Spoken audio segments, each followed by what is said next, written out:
Nanaraka fiofanana momba ny fanabeazana malala-drafitra amin'ny fampianarana mamaky teny sy manoratra ireo mpiofana miisa 7 izay navoaka tamin'ny fomba ofisialy tetsy amin'ny hôtel Colbert Antaninarenina. Tanjona goavana no hotratrarin'izy ireo saingy tsy mikely soroka izy ireo anatrehany.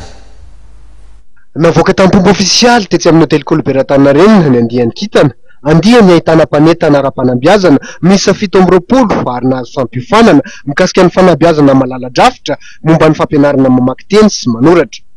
Vokatry ny fiara-miasan'ny UNESCO sy ny Ministeran'ny Fanabeazam-pirenena izao famoahana andiana mpanentana ara-panabeazana izao.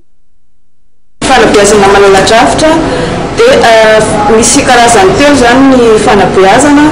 Voalohany fanabeazana manara-drafitra, izany hoe ilay fampianarana any an-tsekoly misy rafitra zany ara-panjakana.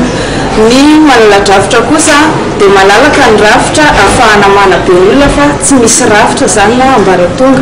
Fomba fampianarana ataonay eo zany ny mampiofanana eo dia amin'ny alalan'ny fanabeazana malala-drafitra. Dia ny paikady afide no ampiasainay ao anatin'izay fanabeazana izay. Le afide azavaiko kely alphabétisation fonctionnelle intensive pour le développement. Avy amin'ny commune miisa 7 ireo mpanentana ara-panabeazana mandrafitra ny andiany kintana.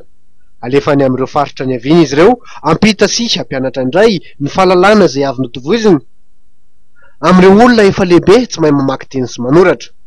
Tsy mihoatra ny fito volana izany fampiofanana izany. Nivoatra nandritra ty famoahana andiana mpanentana ara-panabeazana ity tokoa fa sakana amin'ny fampandrosoana ny firenena ny tsy fahaizana mamaky teny sy manoratra